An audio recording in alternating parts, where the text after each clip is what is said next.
Now, talking. I want to Lauv. I want to Lauv. Wow. Yeah. I knew it. You got it right the first time. Thank you. Right. I have a lot of pressure because there's other people in the studio. We were talking about artists that we love and hate. Okay, and I'm not going to call anybody out right now, but I am. There's 5 artists that I personally can't stand, and this part of the interview will never ever go on the air. So this is where this is going to go in the vault. I can't stand Jennifer Nettles' voice from Sugarland. Okay. Do you know who she is? I honestly never really listened to them. Okay, good. Yeah.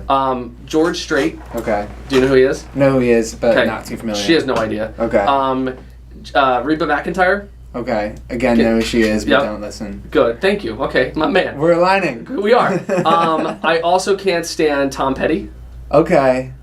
I don't feel like super strongly either way. Right. I guess I would say. It's just the voice. I can't stand the voice. The music. Okay. And the other one that I think is actually pissing people off is Chili Peppers.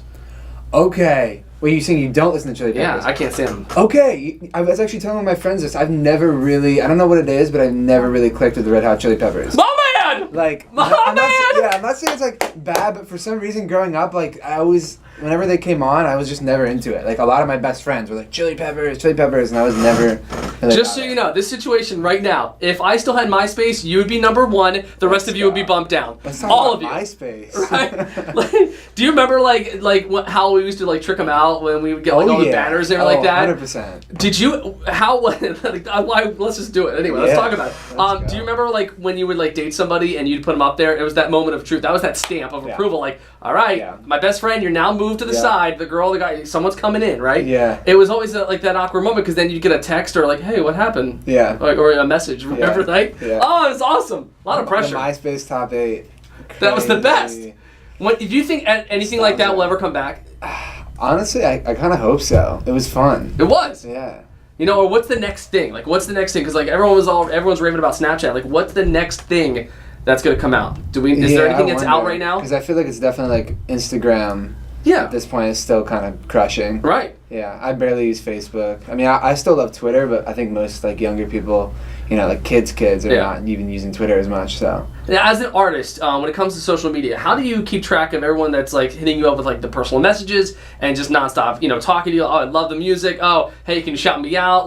Yeah. How do you manage it? And do you each day try to respond to as many as you possibly can? Yeah, I mean, I always try to. I get a lot of messages on Instagram at this point, so I always try to reply, especially to the ones that are writing something meaningful, because sometimes it'll just be hey, notice me, and I'll try to send something back, something like that. But especially when people come to me because my songs are super emotional, and they'll kind of almost treat me as their therapist, where they'll literally send me I'm going through this in my relationship, or I just got out of a relationship, and especially those messages, they mean a lot to me, so I try to reply to those. And I'm glad you brought up that some of your songs are emotional. I was reading online that it was easy for you, or you loved writing about love and breakups and all that kind of stuff that. I don't know why, but yeah, it was kind of always even before I had a girlfriend, it was always a real girlfriend, Right, right. It was always why do you think that came to you so good? Why was it so easy for you to write that stuff? Did you put your mind in that position? I think I was always I was kind of always just been kind of a hopeless romantic a little bit, to be honest. And, I would listen to there was a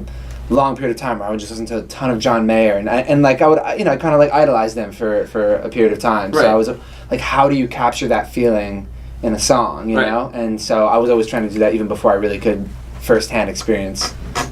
So as a hopeless romantic, would you what movies would you watch? Would you sit there and watch those movies? It would be Midnight in Paris is one of my favorite movies. What? Midnight in Paris, let's go. What? I've watched it multiple times. You're kidding. No, I'm serious. It's a great movie. Favorite part of the movie? I think, probably when... Who is it? Salvador Dali's talking about the... Don't ask me, because I've never seen it. You haven't seen it? No. Oh, okay. We're not going to... I don't know. It just gets really weird, because basically they go back in time, and then they go back in time again from that back in time era. So it gets, really meta. Okay. Where it's, basically they're... he's fantasizing, the 1930s, I guess. But then the woman he meets... She's oh, but the 1910, you know what I'm saying? Yeah. It's that kind of thing. So, yeah, it gets crazy. Okay, so, all right, so there's that one. What else? La La Land. Yep. That movie.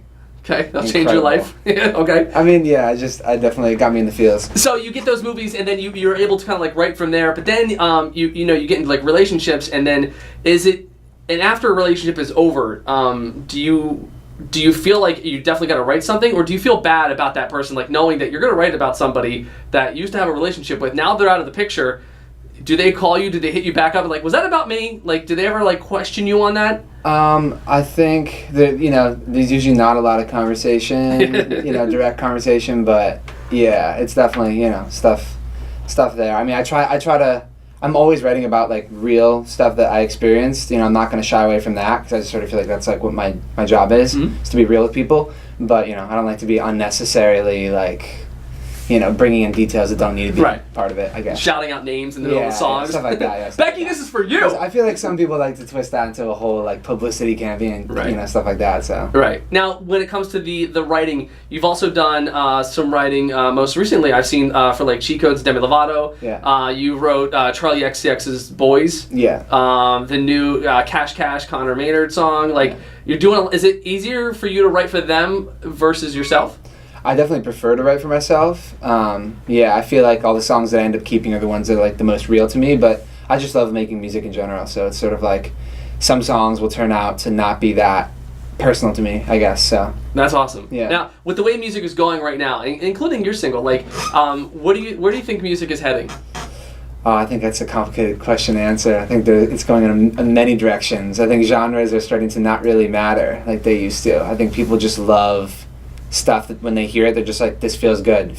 People, no one's like, at least I feel like most people I know, and especially like younger people, aren't like, I only listen to rock or I only listen to this. They just love an eclectic mix of everything that they think is good. And I love that now in today's world, when it comes to a new sound, we're more open to accepting it on certain radio stations like this one, and you hear those things. Amazing. You know what I mean? It's just like a wide range of sounds all put together. People are embracing, and I love that. Yeah. Is that easier for you then when it comes to like producing and talking about writing and putting songs together, or thinking about other artists? Like, this might not work, but I think it's so unique and different that people can take it.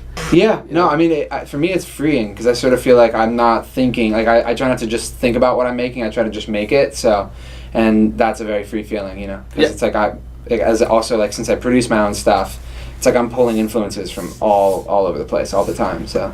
I always like to ask the question for like producers and true artists, and I say that as people who like play instruments and really have like a natural talent for it. When you get to a point in a session, like, right, and you get frustrated, what do you have to do to take your mind off and get away and come back? Like, do you like, I need to go for a walk? Do you have to go watch your love movies? Do you have to go and like, cry in the mirror? Let me go pop. Cry in the mirror. I don't know. Lauv be the type of boy to go cry in the mirror. Is that what this is? No, but it depends. I mean, a walk definitely helps. Yeah, especially like if I'm writing in New York when I was living there. I would say usually a walk really helps, or just like chill, like scroll on my phone or something like that. Just anything so I'm not actively thinking about it. And then you can jump right back into it. And be like, jump right back in. Okay. That's it. Yeah, good. It's usually when the best ideas happen. So where do you live now?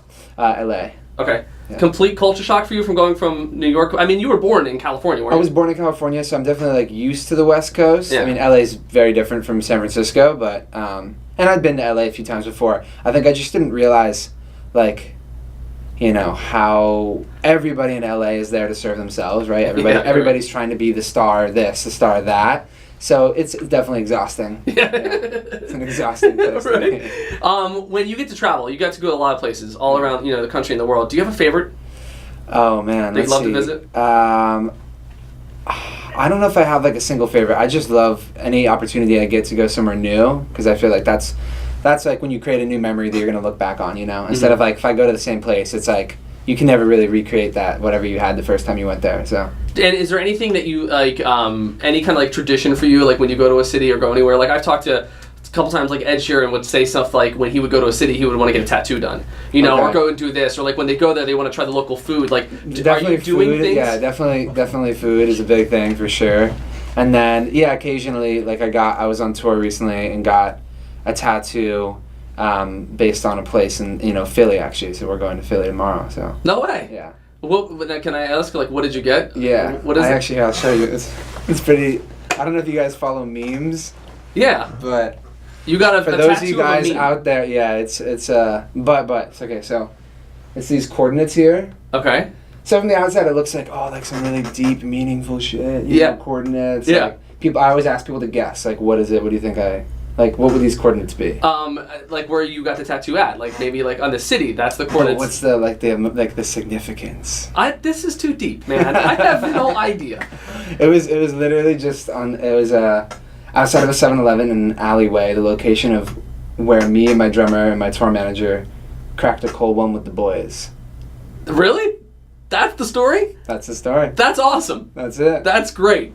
But I love the fact that you set it up to be something that's deeper. Like, yeah, exactly. What does this mean? It's literally, people are like, oh, is that like where you like fell in love the first time or something like that? And I'm like, no, that's where I opened a beer on the street with my friends. That's so cool. I didn't think the story was going to go that direction, by the way. I love that it did, though. That's really, really neat. Yeah, that's really cool. So. That's awesome, man. Oh, that's so good. So let's talk about the next 6 months. Looking ahead, what's next? More touring, more cities. Yes, more touring. We just announced I'm doing some dates with Louis the Child coming up, which I'm really excited about. Hitting some cities I've never been to, and then we're about to announce some more touring. Yeah, even more throughout the rest of the year and coming into next year. And then aside from that, just finishing all the new music that I have written, and yeah, that's awesome. So I'm excited. Does it burn you in deep inside knowing that you have all this music just waiting to come out? Yes. It's like, I just want to play for everyone. Yes. I want everyone to hear it. Yes. Very much so. Last question is dream person, dream artist that you'd want to work with. Who would it be? Chris Martin, Coldplay. Just the feels. That's a good one. Yeah. I do like him. Yeah. So I think he's incredible. He's amazing. Yeah. That's cool. Awesome. Thank you so much, man, for stopping by. I appreciate it.